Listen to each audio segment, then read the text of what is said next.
একজন বাইক লাভার হিসেবে জীবনের সবথেকে বড় অভাবের কথা যদি বলি তাহলে সেটা হচ্ছে একটা সুন্দর বাইক, আর জীবনের সবথেকে বড় পূর্ণতার কথাও যদি বলি তাহলে সেটা হচ্ছে একটা সুন্দর bike. Hello everyone, welcome to Bike Lover Bachelor, and here is my new Yamaha R15M Indonesian edition. Yeah, my life is lovely now, I'm focused on me. You said you were about to die, I guess the car is on E. But see, I ain't even tripping, cause I just chose to believe that somebody gon' come around and give me just what I need. I don't wanna see you finding, see you looking down and out. Coming to me crying, saying you miss having me around. Gave you chances and you blew it, you so easily influenced. All the times you told me beat it, now you gotta face the music, I'm saying. সোজা পয়েন্টে আসি, যারা যারা আমার Facebook page follow করেন, যারা যারা Aladdin মোটরসের Facebook page follow করেন, তারা হয়তো এতক্ষণে জানেন যে আলাদিন মোটরস থেকে এই বাইকটা Yamaha R15M ইন্দোনেশিয়ান এডিশনটা আমি একটা গিফট হিসেবে পেয়েছি। বলতে পারেন আমার জীবনের সবথেকে দামি গিফট, সবথেকে এক্সপেন্সিভ গিফট অ্যান্ড সবথেকে পছন্দের গিফটগুলোর মধ্যেও একটা। অ্যান্ড আমি মনে করি এই গিফটটা পেয়েছি আমি আপনাদের জন্য। এই যে আমার প্রতি আপনাদের এত ভালোবাসা, এত সাপোর্ট, এটার জন্যই আজকে আমি এখান পর্যন্ত যে আমি বাইকও গিফট পাই। তো এটা হচ্ছে আমার Yamaha R15M Indonesian addition. And এই বাইকটা নেওয়ার পরে আমি কিছু চেঞ্জেস করেছি। চলুন প্রথমে চেঞ্জেসগুলো দেখাই, বাট তার আগে একটু বড় করে থ্যাঙ্কস দেওয়া দরকার আলাদিন মোটরসকে। অ্যান্ড যারা যারা আলাদিন মোটরসের ব্যাপারে জানেন না, আপনাদেরকে আরেকটু বিস্তারিত বলি। আলাদিন মোটরস হচ্ছে একটা ইউজড বাইকের শপ, যেখানে ইউজড বাইক পাওয়া যায় খুবই ভালো প্রাইসে অ্যান্ড খুবই ভালো কন্ডিশনে। কন্ডিশন হিসেবে প্রাইস ভ্যারি করে, যেটা একটু বেশি ভালো ওটা একটু বেশি প্রাইস পড়ে, যেটা একটু কম ভালো ওটা একটু কম প্রাইস পড়ে, বাট যেগুলো আছে ভালো বাইক আছে। তো আপনারা যদি কেউ ইউজড বাইক কিনতে চান অবশ্যই আপনারা আলাদিন মোটরস থেকে নিতে পারেন। ফেসবুক পেজ এখন দেখেন স্ক্রিনেও দেখা যাচ্ছে, অ্যান্ড এর পাশাপাশি আপনারা ফেসবুকে সার্চ করলেও পাবেন, লিঙ্ক দেওয়া আছে ডিসক্রিপশন বক্সে, সেখান থেকেও চেক করতে পারেন। বাইকটা নেওয়ার সাথে সাথে আমি বাইকে কিছু চেঞ্জেস করেছি। তো প্রথমে হয়তো দেখতে পারতেছেন যে এটার ফ্রন্ট মাস্কটা আগে ছিল হচ্ছে সিলভার কালার, যেটা আমি ফুল ব্ল্যাক করায় ফেলছি। এটা কালার করাইনি, এটা স্টিকার করাইছি। এরপরে মিররটা চেঞ্জ করছি। আসলে এখন পর্যন্ত বাইকের জন্য অনেক রকম, স্পোর্টস বাইকের জন্য স্পেশালি অনেক রকম মিরর পাওয়া যায়, বাট আমি এই মিররটার উপরে ট্রাস্ট করি, কারণ একে তো এটার উপরে ইনবিল্ট ইন্ডিকেটার আছে, তার উপরে পিছনে ভিউটা খুবই ভালো দেখা যায়। হ্যাঁ, একটা উইংলেট মিরর লাগাইলে বাইকের লুকসটা আরও একটু সুন্দর আসতো, বাট আমি পিছনের ভিউটার সাথে কম্প্রোমাইজ করতে চাচ্ছিলাম না, যে জন্য আমার প্রত্যেকটা স্পোর্টস বাইকে প্রত্যেকবার আমি এই ZX10R মিররই লাগাই। এরপরে ভাইজারটা চেঞ্জ করছি। ডিআরএলে কালার ডিআরএল লাগাবো, ওটা কাজ চলতেছে, ওটা 2-1 দিন পরে করাবো। আসলে বাইকের কাজ ছোটোখাটো করে ডেইলি আমি কিছু না কিছু করতেছি। তারপরে হচ্ছে এখানে একটা কার্বন ফাইবার উইংলেট, এরা প্লাস্টিকের উইংলেট, আসলে কার্বন ফাইবার গ্রাফিক্সের। তো এই পর্যন্ত হচ্ছে ফ্রন্ট মাস্কের, ভাইজার অ্যান্ড এখানে কিছু সিএনসি ওয়াশার দিছি। এরপরে বাইকের ব্রেকিং আপগ্রেডের জন্য সামনে একটা 320 মিলিমিটার ডিস্ক ইনস্টল করেছি। এটা হচ্ছে প্রজেক্ট 1-এর, এটার প্রাইস পড়ে 7,500 টাকার মতো, বাট এটা ওই যে আমার নিজেরই পার্টসের শপ আছে বিএলবি পার্টস হাব, ওখান থেকে নিয়ে নিছি। প্রত্যেকটা পার্টস বিএলবি পার্টস হাবে পাওয়া যাবে। তো এইটা লাগাইছি। অ্যান্ড সামনের ডিস্ক, এটা ব্রেকিং বাইট অনেকটাই স্ট্রং করছে, বোঝা যাচ্ছে। এরপরে সামনে আর তেমন কিছু চেঞ্জ করি নাই। আমার ইচ্ছা ছিল হচ্ছে লং বেলি প্যান লাগাবো, বাট লং বেলি প্যানটা কেন জানি ফিট হচ্ছে না। ওটা মানে যেই লং বেলি প্যানটা আছে আমার কাছে, ওটার ফিনিশিংটা একটু ভালো না, ওটার ফিনিশিংটা আরেকটু বেটার করতে হবে। ওটার কাজ চলতেছে, প্যারা নাই, ওটা হবে বেলি প্যান, হবে ব্ল্যাক কালার। এরপরে এখানে হয়তো একটা এক্সস্ট দেখতে পারতেছেন, এটা হচ্ছে অ্যারোর এক্সস্ট। এটা অরিজিনাল এক্সস্ট না, একটা রেপ্লিকা এক্সস্ট, বাট এটা খুবই ভালো কোয়ালিটির একটা রেপ্লিকা এক্সস্ট। মানে আমি যদি এখন ভিডিওতে না বলতাম, এটা দেখে কেউ বলতে পারতেন না যে এটা একটা রেপ্লিকা এক্সস্ট, কারণ এই অ্যারোর এরকম রেপ্লিকা সচরাচর পাওয়া যায় না। অ্যান্ড আমার পুরো বাইকে একটা জায়গায় অরিজিনাল কার্বন ফাইবার আছে, অ্যান্ড দ্যাট ইজ এই যে এই পার্টটা এক্সস্টের এই যে টিপটা, এটা হচ্ছে অরিজিনাল কার্বন ফাইবার।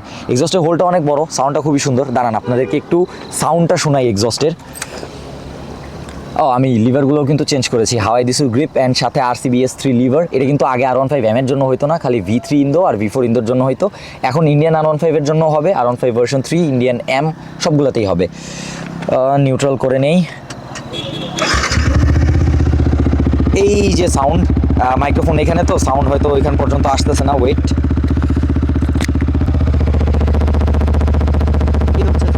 এখন এটার যে সাউন্ডটা, এটার সাউন্ডটা হচ্ছে এরকম যে কাছে থাকলে হালকা একটু লাউড লাগে, কারণ বাইকের যে আউটার হোলটা, এক্সস্টের আউটার হোলটা এটা একটু বড়, এটার জন্য আউটার কোনো ডিবি গিলার নাই। আমি একটা হচ্ছে হানিকম ডিবি গিলার ইনস্টল করে রাখছি, বাট এটার সাউন্ড দূর থেকে শোনাই যায় না। মানে এটা যখন আপনার কাছে আসে, আপনি খালি তখনই একবার বুঝতে পারবেন যে বাইকে এক্সস্ট লাগানো আছে। বাইকটা আপনার পাশ দিয়ে চলে গেলে, একটু দূরে যাওয়ার পরে আপনি আর এক্সস্টের সাউন্ড শুনতেই পারবেন না। অ্যান্ড একটু রেপ করে শোনাই আপনাদেরকে।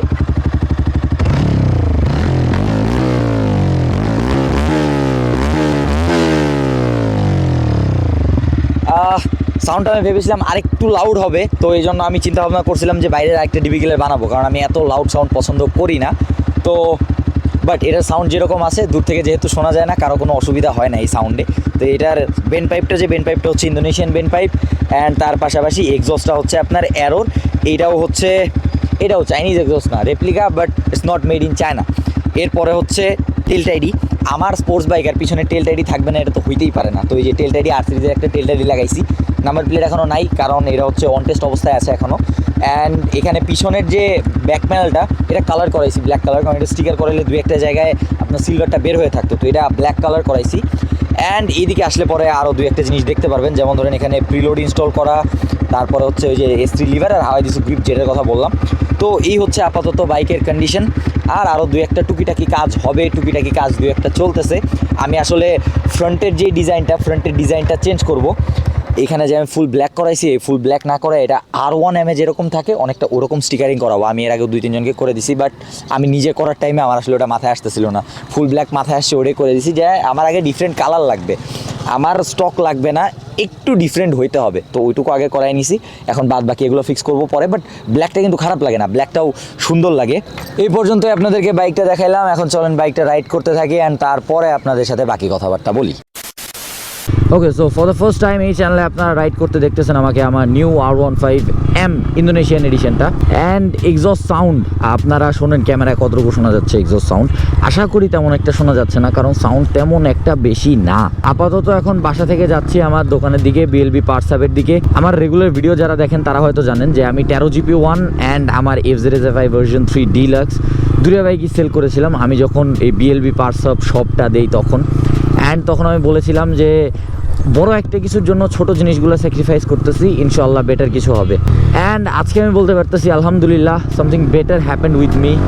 আর এই যে বেটার কিছু হয়েছে এইটার মানে 90% ক্রেডিট আমি ধরবো আপনাদের দিকে যায়, বাকি 10% আমি ধরতেছি যে আমার এফোর্ট। আমার অনেক দিন আগের একটা ভিডিও ছিল যেখানে আমি বলছিলাম যে লাউড এক্সস্ট লাগানো মানেই ছাপরি।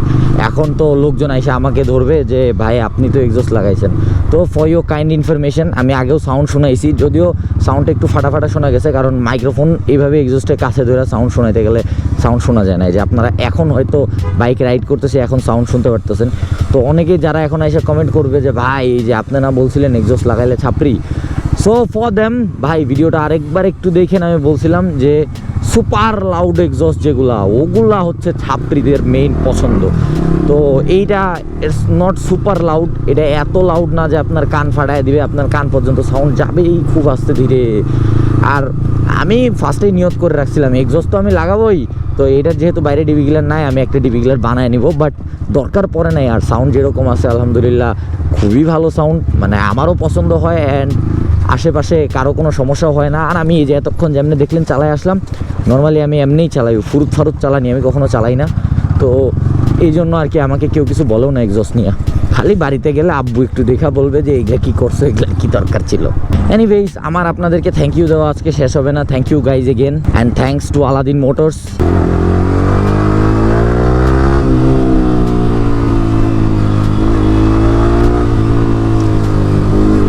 মাশাআল্লাহ আমি এক্সস্টটাও যা পাইছি, এক্সস্টের সাউন্ডটাও খুবই সুন্দর। ওয়েল আমি এখন চলে এসেছি এই যে BLB পার্টস হাবে। ভিডিওটা হয়তো আপনাদের ভালো লেগেছে, মানে আজকে ভিডিও ভালো লাগার কথা। আমি এখানে আলাদা সিনেমাটোগ্রাফার নিয়ে এই ভিডিওটা শ্যুট করছি, এর আগে FZ ভিডিওটা এইভাবেই শ্যুট করছি, সামনে আরও একটা ভিডিও আসতেছে ওইটাও ওইভাবেই শ্যুট করছি। হোপফুলি আপনাদের ভিডিওটা ভালো লাগবে। অ্যান্ড আজকে ভিডিওটা চলেন এখানে শেষ করি, নতুন বাইকটা আপনাদেরকে জাস্ট একটু দেখাইলাম। অ্যান্ড এগেন আপনাদের সবাইকে থ্যাংক ইউ। চলেন ভিডিওটা এখানে এন্ড করি। That's it for today, thanks for watching, see you the next one, till then stay subscribe, do your helmet rides and keep watching, bike lover bachelor. Thank you.